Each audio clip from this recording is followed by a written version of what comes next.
दरकते घरों और बिखरते रास्तों की कहानी।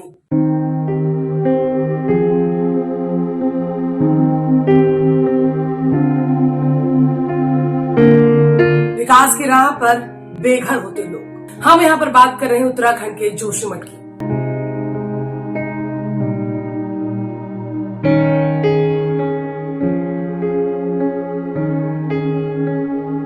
और वो धंसने ही वाला, वो कभी भी कुछ भी हो सकता है। नमस्कार, मेरा नाम है निशा सिंह और ये है द कंटाप न्यूज। चलिए आपको लेकर चलते हैं जोशीमठ। वही जोशीमठ जो शहर हमेशा से देवों की भूमि है। वही जोशीमठ शहर जिसको कभी शंकराचार्य ने बसाया था। वही जोशीमठ शहर जो बद्रीनाथ का प्रवेश द्वार है। और वही जोशीमठ जो अपनी खूबसूरती के लिए मशहूर है। और सबको पनाह देने वाला वही जोशीमठ शहर आज मजबूर है।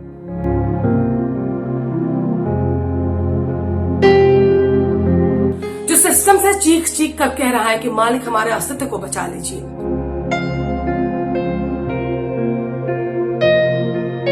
जोशीमठ में रहने वाले लोगों का दर्द ये सवाल पूछ रहा है कि आखिर उनकी गलती क्या है। आपको जोशीमठ के हालात बताएं तो जोशीमठ में किसी के घर का आंगन बिल्कुल नीचे धंस चुका है, तो किसी का घर टुकड़ों में बट चुका है, तो कईयों के घरों की दीवारों को तोड़कर पानी बह रहा है। आलम ऐसा है कि देखकर ही किसी की रूह कांप जाए।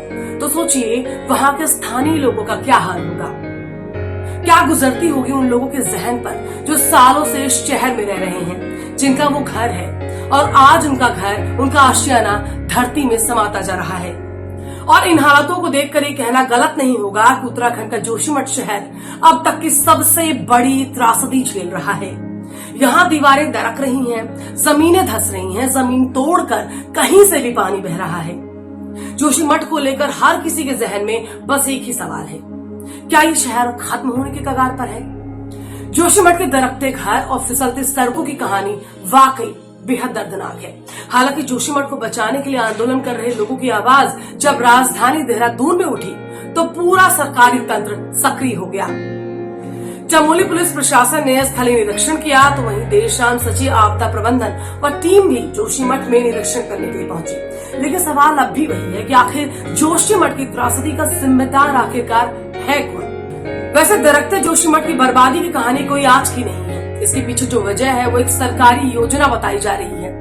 जी हाँ, जोशीमठ की स्थानीय जनता इसकी वजह एनटीपीसी के एक प्रोजेक्ट को मान रही है। ये जोशीमठ जो शहर है, इसके नीचे से इनकी 12 किलोमीटर की लंबी सुरंग निर्माणाधीन है, जिसकी वजह से जोशीमठ का जो पानी जो अंदर का सोर्स था वो फूट करके निकल गया है। एनटीपीसी कहीं न कहीं इसकी वो दशा की जिम्मेदार है। जिस प्रोजेक्ट में पहाड़ों को काटकर लंबी सुरंग बनाई जा रही है, लगभग 2 साल पहले ये प्रोजेक्ट शुरू हुआ था, जिसके बाद से ही जमीन में दरार पड़ने के मामले सामने आने लगे थे।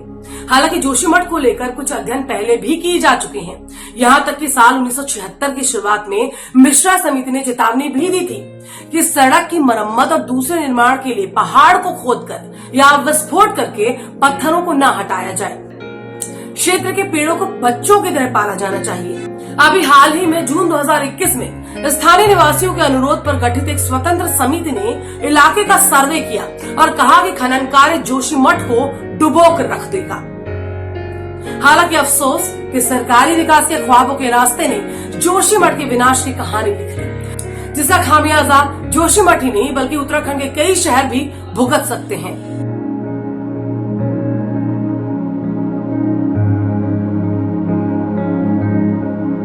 वैसे जोशीमठ धंसना शुरू तो कई साल पहले हो चुका है, लेकिन साल 2020 के बाद से इस समस्या ने ज्यादा बड़ा रूप ले लिया, या यूं कहा जाए कि समस्या बढ़ती चली गई।